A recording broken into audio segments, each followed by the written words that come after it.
Hey guys, welcome back to Heart Breathings.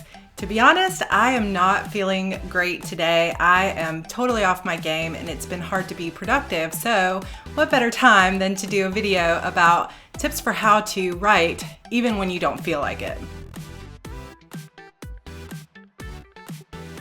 So obviously I haven't been feeling like cleaning my office either. So you guys are getting a little sneak peek of how things can get messy when I'm on deadline. And trust me, what you're seeing is not half of it because the entire floor next to me is covered in stuff and I haven't felt like putting it together. But when you're on deadline, when you've got things going on, when you want to reach your goals as a writer and finish the novel, how do you keep writing? How do you find the energy or the motivation to write when you just don't feel like it? This is super common. We all go through this because frankly, it's hard to feel motivated to write every single day. Even if you're excited about the story and this is what you want to do with your life more than anything on earth, it can sometimes still be difficult to find the motivation and the creative energy to sit down and get those words in every single day. And especially if you're in that like hard slog of the middle of the story and everything feels like it's falling apart and you're just sure this is the worst crap you've ever written in your life. Yes, it happens to all of us, guys. It's totally normal. Your story doesn't suck, probably, but when you get to that hardest part or you just don't feel like you know where things are going, you're going to be a lot more susceptible to this whole I don't feel like writing syndrome. So I'm going to give you 5 quick tips that have helped me over the years to write even when I don't feel like it. So number 1 is to trick yourself. Writing when you don't feel like it is such a mental game. And if you can get your mind into the right space, that you're taking some of the pressure off and you can trick yourself into actually sitting down to write, then you're way ahead of the game. So one little trick that I pull on myself is to say, okay, I don't feel like writing. So I acknowledge the fact that I'm not feeling good. I don't have the energy to sit down and write. So I'll give myself that. I'll say, okay, I don't want to sit down for 2 hours and write today. So instead, I'm just going to write for 10 minutes or I'm just going to write 100 words and then I'll be done. So you're kind of telling yourself, there's no pressure. You don't feel good. You don't have to write a lot. You just have to write a little bit, right? And so what happens most of the time is, you go through the trouble of sitting down, opening up your laptop or your computer, getting that file ready, and you maybe like skim through some of the stuff you wrote last time, kind of figure out where you are, set your timer for 10 minutes or check your word count so that you know when you hit that 100 words, you're done.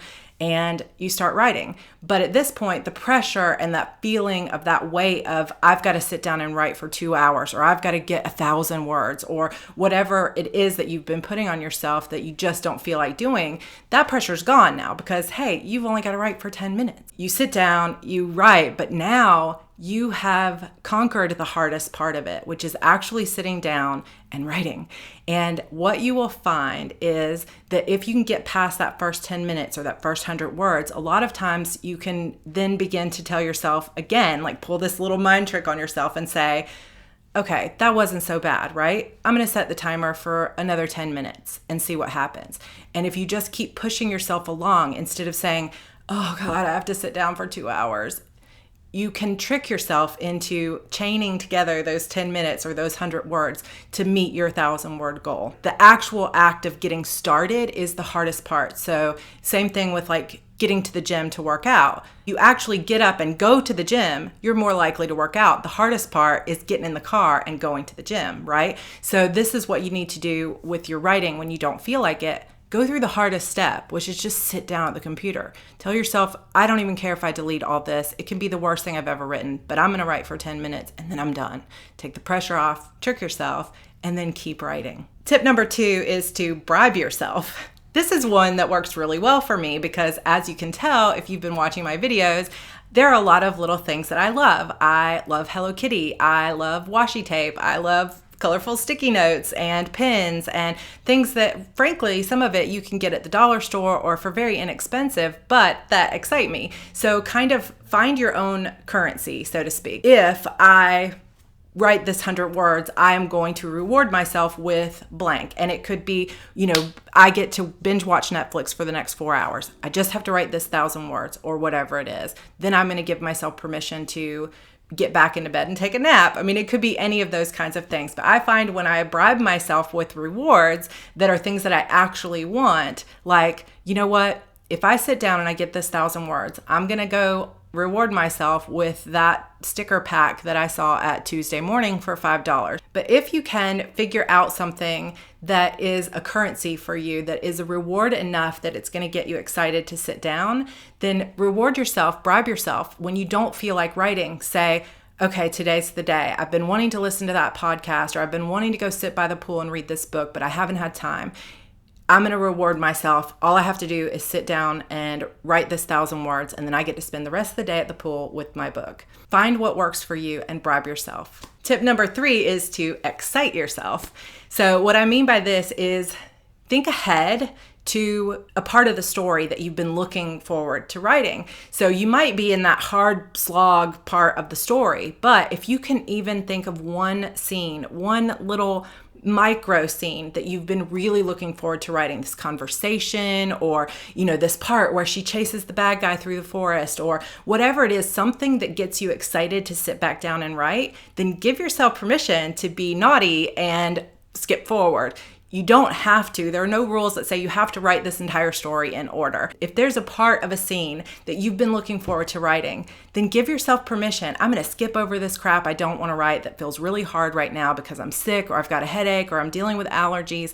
So I'm going to give myself a little bit of permission to be a bad girl and go write the scene out of order, or write that really juicy scene at the end. The truth is, it doesn't even matter if you end up using this scene later, or if this was just something that you were writing to get yourself back in the chair. But anything that you can think of that excites you and gets you to sit down is going to be a step forward. And the more you overcome this feeling of I don't feel like it, and this feeling of I'm not motivated, the more you're going to give yourself, it's like flexing muscles, right? So the more you do it, the more you're going to get used to overcoming that feeling. So any way that you can get yourself to sit down and write at all is a win. So think about getting yourself super excited, like close your eyes, think about the scenes that are coming up, and see if you can envision any scene that gets you a little bit excited. And you know what? If you can't even do that, you can't even think of a scene that gets you excited, what about what if you could get excited about just writing something in your character's POV? So it could be an interview with them. You know what? I'm going to ask Harper what she really thinks about Leah. And there's, a little bit of tension between these two characters. So I'm going to ask her what she really thinks about what Leah just did. And then I'm just going to sit down and write that. That might get me excited, even though it's not something that's going to go into the actual novel. It's going to be useful because it got me past, over the hump.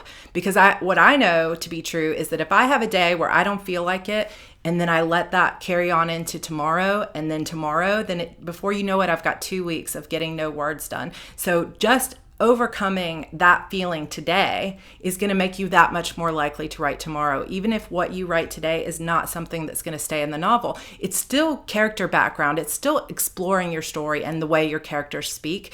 Find something, anything that gets you excited to write, and sit down and write. Tip number 4 is to remove yourself. So this is another thing that really works for me, and you might find works for you. What I love to do is, if I don't feel like writing, maybe I do feel like going and sitting at Barnes & Noble and being inspired by all the books that are surrounding me.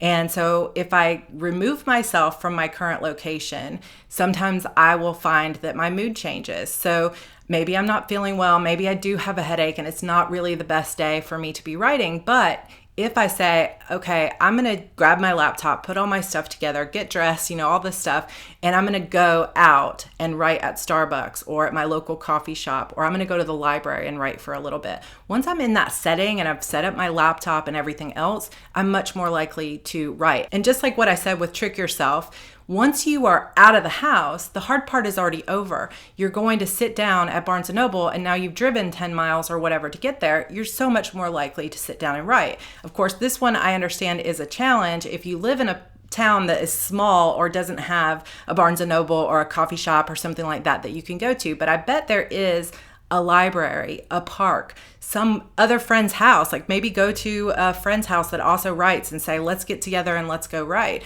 And, sometimes that can be the trick. I used to have a couple of friends when I lived in Raleigh that I would say, hey guys, let's meet up at Jason's Deli for lunch and we'll write for a couple of hours. And that was a surefire way to get myself writing even when I didn't feel like it. So set a date with a friend, or if you don't have a friend that's a writer, just go by yourself. Remove yourself from your current location, because maybe it's all the mess in your office, or maybe it's just sitting in your house all day, or just the weight of the laundry and all the other things that need to get done that's keeping you from having that motivation to write. So get all your favorite things together, take your favorite pens, take your laptop, go out someplace that makes you feel inspired, and sit down and see if the words will flow. And my final tip for this video is to inspire yourself. So another thing that I love to do, because sometimes all of those other little tricks don't work, so I just need something to change my energy, to change my mood, to get me excited about writing again. So I will find something that inspires me. It could be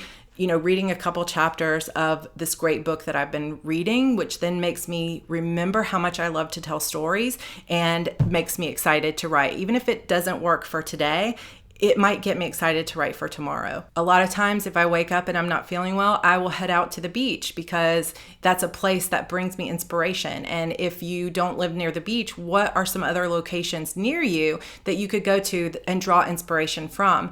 Walking in the park, going out, just walking in the neighborhood. You could find that going to the library inspires you. You could find that going out to see a movie inspires you. Going to Barnes & Noble, just like with the removing yourself one, sometimes going to Barnes & Noble and being surrounded by books, or your local used bookstore, or some other location like that can inspire you. Sometimes just going out and people watching. Go downtown and watch people go and try to imagine what conversations they're having as they argue on their way into the grocery store, or someone's holding their head down and they're wearing a trench coat and it's not raining, and you could tell yourself stories about that. And the more you find little tricks and little ways that you can inspire yourself as a creator and as a storyteller, the more likely you are to get those creative juices flowing so that you're ready to sit down and write again. Like I said, sometimes you're just not going to feel like writing, but I find that if you allow yourself to not write when you promised that you would, you come home from work, you're super tired,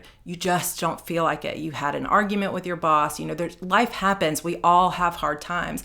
But if you come home and you allow yourself to say, I don't feel like writing, then Tuesday you're going to come home and you're going to allow yourself to do the same thing. And Wednesday's going to come along and you're going to just spiral and allow yourself to do the same thing. And you could live your entire life allowing yourself to say, I don't feel like writing. But if you look ahead to this future life that you really want to have, and the reason why you want to be a writer, you will see how toxic it can be and how heartbreaking it can be to fast forward a year or 2 years down the road and not have truly moved forward in your novel. If this is something that you truly, really desperately want for your life, then you're going to have to find little tricks and little ways to get yourself writing even when you don't feel like it. Because if you are a creator and if you want to be a novelist or a creator of anything really, then you have to create. You have to do it even when you don't feel like it, especially if you want to make a living at this, because even though the money will continue to come in for a little while, if you stop creating, a lot of times the money stops flowing as well. So if this is something that you want to do, whether it's just to feed your soul or whether it's to feed your family, if you can master the trick of writing even when you don't feel like it, whether you're tricking yourself, bribing yourself, leaving and changing locations, to get into a different mental space, refilling the well, which is the inspire part, like find something that makes you motivated, or just skipping ahead and writing out of order because it gets you excited. The more you can flex that muscle of writing when you just don't feel like it, you are going to get so much more done, and you're going to start to give yourself the power and the confidence of, okay, I know I don't feel like writing, but I know that I have tools and ways to get around that. And that's what the professional writer does, is we write even when we don't feel like it. And yes, there are going to be days where the words are not flowing and every minute of it feels like a chore and it feels like the words are not as good as you want them to be, but that's just part of the process. And give yourself, permission sometimes for these not to be the most like Shakespearean amazing words that you've ever written in your life. It's part of the process. You can go back and edit them later, but just don't allow yourself to string days and days and days and days where you're not writing at all because you don't feel like it, because you could literally waste your entire life not feeling like it. I hope that these tips have helped you guys. These are definitely things that work for me. If you have any other great tips that help you get writing even when you don't feel motivated to write, please add those in the comments below. Also, I would love for you to subscribe to my channel and hit that notification bell so that you receive an email or a notification as soon as a new video goes up from me. And I would love to hear from you guys in the comments about whether or not you're planning to do NaNo WriMo this year, because I realize these tips are great for Nano, because really in order to win Nano, you need to be writing pretty much every day of November. And the likelihood that you're gonna feel like writing every single day in November is very low. So hopefully these tips will help you get through NaNo WriMo as well. But I'd love to hear in the comments if you're planning on participating this year. All right guys, that is it for today. I will hopefully see you in my next video. Bye.